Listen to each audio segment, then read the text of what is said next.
Sleep was the neglected stepsister in the health conversation of that day. We were speaking a lot about diet and exercise, which was wonderful, but there was no voice of sleep. And I was so sad about that because I could see so much disease and suffering that was coming so clearly by way of a lack of sleep, but it wasn't there on the public buffet menu for consumption of knowledge. And so that was part of the motivation for trying to write the book. So I would say now, and this is not because of me or the book or anything like that, but is sleep more of a conversation in this day and age than it was 6 or 7 years ago? I think I would say yes, there is a greater awareness of sleep. But with that awareness, I think one can still question the pragmatics, meaning just because we're talking about it more does not mean that people are still failing to either get the sleep that they need or that they are unable to get the sleep that they need. And those two things are different. One is that you are healthy and you can generate the sleep that you need, but you don't give yourself the opportunity, time, or life, I should say sometimes, because it's sometimes not your choice. Life does not give you the chance to get sleep. And if only you had the chance, you could sleep. That's one version. The second version is, no, I'm giving myself the right opportunity to sleep, but because I'm anxious or because of other issues, I am not able to generate sleep. I suffer from insomnia and sleep problems. So those two things I don't see having changed since, I think this public movement, this increasing movement of sleep conversation came on the table. So in that regard, I'm more pessimistic than I am optimistic. And I think it will only get worse. If you look at rates of insomnia, for example, they're only increasing, they're only escalating. Rates of anxiety disorders, the very same thing. And those two things are intimately intertwined. So I wish my mission was extinguished within the next couple of years because society started sleeping wonderfully well. I don't think that's going to be the case. So I think I've got my work cut out for me. To try and help people with better sleep. Is it so? We're getting worse at sleeping. I think modernity is making it so much more difficult for us to sleep. Modernity, what's that? I think when you think about, we often think about sleep as a biological process, and it very much is.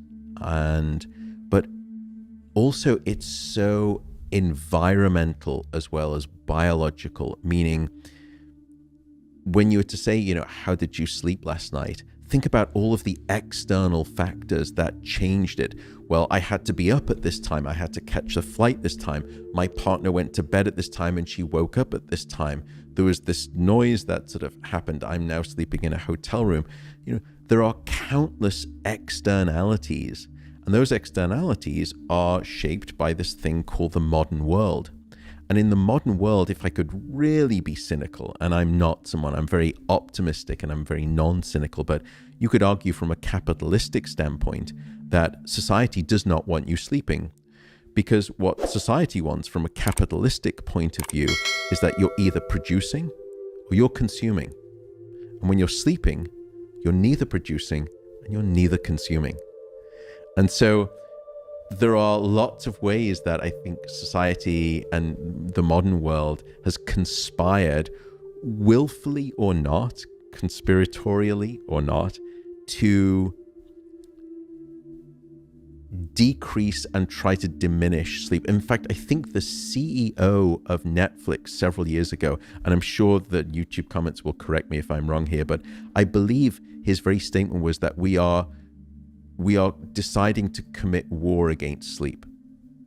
That was their goal. And it just stunned me that, that we're going to go to war with sleep. We're going to remove you from your sleep. So there are lots of ways in which I think society does not help us. Light is another good example. We are a dark deprived society in this modern era because we're exposed to light. We are not giving ourselves the right temperature cues. We go into an office where it's 20 degrees, 70 degrees Celsius, whatever it is, stock stable. Then we come home and we regulate our temperature at home to be the same thing. We take on board probably too much caffeine in this day and age, although I am actually an advocate of drinking coffee, and I can explain why too. But anxiety, as I said, is a huge issue. All of these things are preventing and classic roadblocks to sleep. How many of us are getting the sort of recommended daily allowance of sleep as a percentage? Do you know? It seems to be about 1/3 of most modern civilizations are failing to get the recommended 7 to 9 hours of sleep a night. 1/3, so roughly 35%, 33% roughly. Yeah. And does that have geographic variance? I.e., in some countries it's worse, in some countries it's better. I'm thinking about the UK versus the US, or Japan or whatever. Yeah, it is. And in fact, let me give numbers to the 3 countries that you described. Here in the United States, the average amount of sleep that people are getting is 6 hours and 29 minutes. In the UK, it's not much better, 6 hours and 49 minutes. Japan was the worst, 6 hours and 22 minutes. Now, to be clear, that's the average. What that means is that there is still a large proportion of that bell-shaped distribution of people getting even less than that amount. Now, there are some countries that you look at that are actually sleeping much better than that. I think Mexico, for example, is doing very well. If you look at Mexico City, people are actually sleeping not too far off from 8 hours. So there is variability, and we can try to understand why, which, by the way, just brings me back while I think about it to your comment of, will my work be done, not because I'm a scientist and I run a big sleep center at UC Berkeley, but the work I do as hopefully a public advocate for sleep, why I don't think it's going to change anytime soon, is because governments aren't really doing much about it. And I've tried as best I can. And if there is any government out there that listens to this that wants to work with me, I'd be delighted.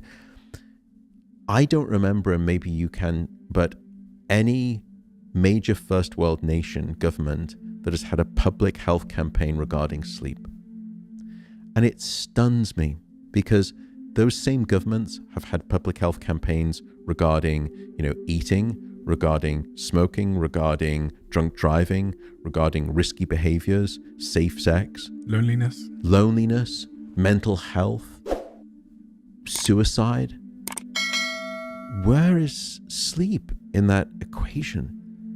And it's such a fundamental ingredient. And in fact, almost all of those things that I've just described have an intimate relationship with sleep. I mean, suicide especially, we're starting to do a lot of work with this, although it's been hard to get funding. But what we found is that insufficient sleep is a precursor to suicide. That sleep disruption seems to predict both suicide ideation, in other words, suicidal thinking, suicide planning, and tragically, suicide completion as well.